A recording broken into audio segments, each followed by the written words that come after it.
একটা রোজা, তারপরে ঈদ। ঈদের আগে আমরা কিন্তু ঈদ করতেছি। জি জি। আমাদের আজকে যে আনন্দ, ঈদের আনন্দ থেকে আমরা অনেক উপভোগ করতেছি যে বেশি। কেমন? আপনি তো জয়েন্ট সেক্রেটারি ২ নং ওয়ার্ডের, আপনার তো অর্গানাইজেশন দেখলাম অনেক মিছিল এসেছে। তো আজকে নিরাপত্তা সম্পর্কে বলেন। আজকে এত সুন্দর একটি সমাবেশ, এই সমাবেশে সম্পর্কে একটু জানতে চাই। আলহামদুলিল্লাহ, আমাদের নিরাপত্তার কোনো ঘাটতি নাই। আমরা আশা করি আমাদের দলের যারা স্বেচ্ছাসেবক যারা আছেন এবং দলের যারা কর্মীরা আছেন, ইনশাল্লাহ ওনারা স্বতঃস্ফূর্তভাবে কাজ করবেন এবং কোনো তারা গ্যাপ করবেন না। আরেকটি কথা বলতে চাই, এই যে ঢাকা 20টি আসন আছে, 20টি আসনের মধ্যে আমাদের আমিনুল হক বলেন একজন ক্যাপ্টেন, ফুটবলের ক্যাপ্টেন ছিলেন।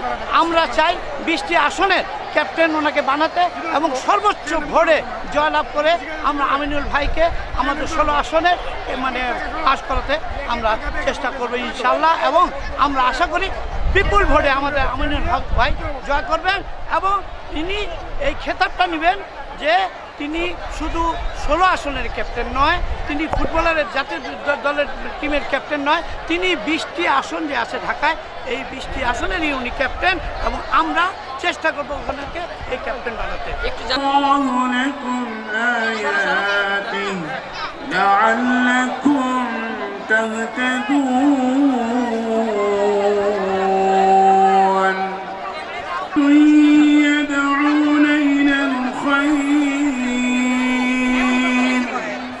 ويأمرون بالمعروف وينهون عن المنكر هم المفلحون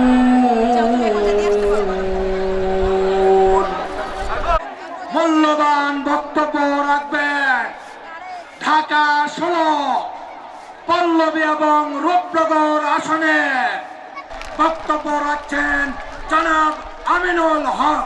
অনুরোধ করব, আল্লাহ যদি আমাকে কবুল করে, আপনি আমার এই এলাকার অসহায়, নিম্ন, মধ্যম এবং উর্দুভাষীদের জন্য কিছু দিক নির্দেশনা মূলক বক্তব্য রাখবেন এবং পাশাপাশি আমার এই বৃহত্তর মিরপুরে কোনো সরকারি মেডিকেল কলেজ কিংবা কোনো হাসপাতাল নাই।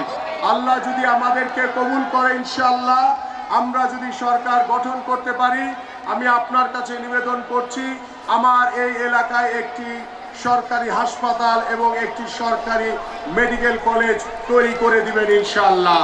পাশাপাশি আমার এই এলাকার কিছু মৌলিক সমস্যা রয়েছে যা ইতিমধ্যে আপনাকে অবগত করেছি। আপনার মুখ থেকেই এই সমস্যাগুলোর সমাধান আমার প্রিয় এলাকাবাসী শুনতে চায়। আমি আমার বক্তব্য দীর্ঘায়িত করব না। আজকে দীর্ঘ 17 বছর পরে আমার এই ঢাকা 16 আসনে আপনি পা রেখেছেন। আমার এই এলাকার প্রত্যেকটি সাধারণ মানুষের পক্ষ থেকে আপনাকে জানাই আন্তরিক শুভেচ্ছা এবং অভিনন্দন। আমরা এইভাবে ঐক্যবদ্ধভাবে আমি আমার এই ঢাকা 16 আসনের এই সাধারণ মানুষের একজন প্রতিনিধি হিসেবে আমি আপনার কাছে সবসময় বিভিন্ন বিষয় নিয়ে উপস্থাপন করব। আমি আশা করি আমার এই ঢাকা 16 আসনের সকল সমস্যার সমাধান আপনি পর্যায়ক্রমে করে দিবেন ইনশাআল্লাহ। সবাইকে ধন্যবাদ। বাংলাদেশ জিন্দাবাদ, বাংলাদেশ জাতীয়তাবাদী দল বিএনপি জিন্দাবাদ। এই বাংলাদেশের মানুষের রাজনৈতিক এবং যে অর্থনৈতিক অধিকার ছিল, যেটি কেড়ে নেওয়া হয়েছিল, সেই অধিকারকে তারা প্রতিষ্ঠিত করতে চেয়েছিল এবং সে কারণেই আমরা দেখেছি গত 16 বছর ধরে বিএনপির বহু নেতাকর্মী গুম, খুন, অত্যাচার, নির্যাতনের শিকার হয়েছে। আমরা দেখেছি গত জুলাই মাসে যখন ছাত্র জনতার গণ অভ্যুত্থান হয়, সেই সময় আমরা দেখেছি লক্ষ লক্ষ মানুষ কিভাবে রাজপথে নেমে এসেছিল এবং যে স্বৈরাচার এই দেশ থেকে পালিয়ে যেতে বাধ্য হয়েছে জনগণের গণ অভ্যুত্থানের আন্দোলনের মুখে, সেই সময় তারা পালিয়ে যাবার আগে গত 1400-র মতন মানুষকে তারা হত্যা করেছে, 20,000-এর মতন মানুষকে তারা বিভিন্নভাবে আহত করেছে। প্রিয় ভাই বোনেরা, এই মানুষগুলোর যে আত্মত্যাগ, এই মানুষগুলোর যে যারা জীবন উৎসর্গ করেছে, এদের এই ত্যাগ কি কখনো বৃথা যেতে পারে? আমরা যারা বেঁচে আছি আলহামদুলিল্লাহ আল্লাহর রহমতে, আমরা কি কখনো তাদের এই ত্যাগগুলো বৃথা যেতে দিতে পারে? আমরা বৃথা যেতে দিতে পারি না প্রিয় ভাই বোনেরা। এখন যদি বৃথা যেতে দিতে না হয়, তাহলে আমরা যারা পেছনে রয়ে গেছে আমাদের কি করতে হবে? আমাদের দুটো কাজ প্রিয় ভাই বোনেরা।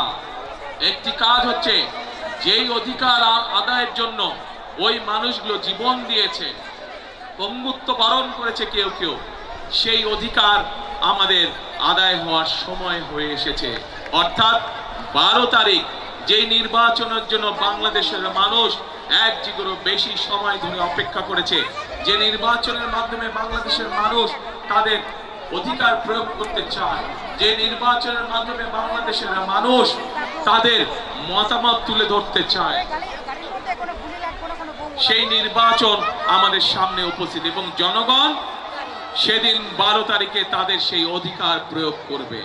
এবং একই সাথে প্রিয় ভাই বোনেরা, এই যে মানুষগুলো যারা জীবন উৎসর্গ করেছে, যারা শহীদ হয়েছে, যারা পঙ্গুত্ব বরণ করেছে, সেখানে আমরা উল্লেখ করেছি যে কিভাবে আমরা আমাদের কৃষক ভাইরা যারা পরিশ্রম করে আমাদের খাদ্যের যোগান দেন, সেই কৃষক ভাইদের পাশে আমরা দাঁড়াতে চাই।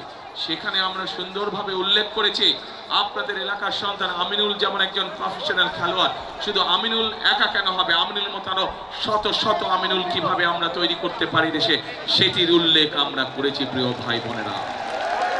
এখন প্রিয় ভাই বোনেরা, আমাদের সামনে একটি বিশাল বড় কাজ আছে। 12 তারিখে আমাদেরকে সঠিকভাবে নির্ধারণ করতে হবে, নির্বাচিত করতে হবে যে কাদেরকে দিয়ে আমরা দেশ পরিচালনার দায়িত্ব করব।